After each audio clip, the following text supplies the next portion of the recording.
soon as we know if those tickets... At the Keith Prowse headquarters in Vauxhall, they're used to being inundated with calls for big events. Today, they were dealing with many of the thousands of theatre-goers and sports fans who've paid for tickets for events they may never get to. At the moment, we're negotiating with theatres and that to see if they'll honour our tickets. Tickets for the Rugby World Cup will be honoured, and over the next 24 hours, the receivers brought in to deal with the collapse will hold talks with bodies involved in the Ryder Cup in America to try to save packages for golf fans. Theatre ticket vouchers are valid until this weekend only. After that, you've no guarantees. But today, the Consumers Association said you should have. The position is that they should be entitled to go along to the theatre, present their voucher, and they should be entitled to see the show, whatever it is they've booked.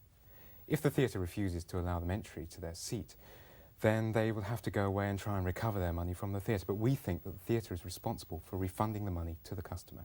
But the producers of shows like The Tango at the End of Winter say they can't honour indefinitely bookings they haven't been paid for. What I would like to do next week is say to anybody that has a voucher from Keith Prowse, I will resell these seats as I have had no money for them and I'm not going to receive any, but I will house you somewhere in the house if you come with a voucher.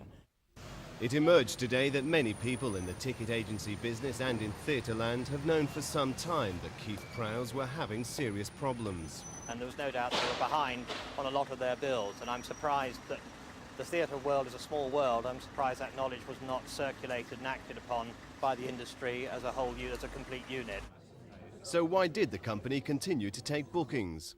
Keith Prowse was supported by many organisations in that period who understood it might be sold. Unfortunately, they collapsed on the Friday.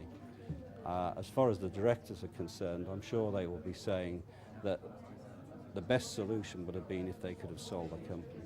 We approached one of the joint shareholders at his home in Surrey today. There was no answer. Rob McBride for Thames News.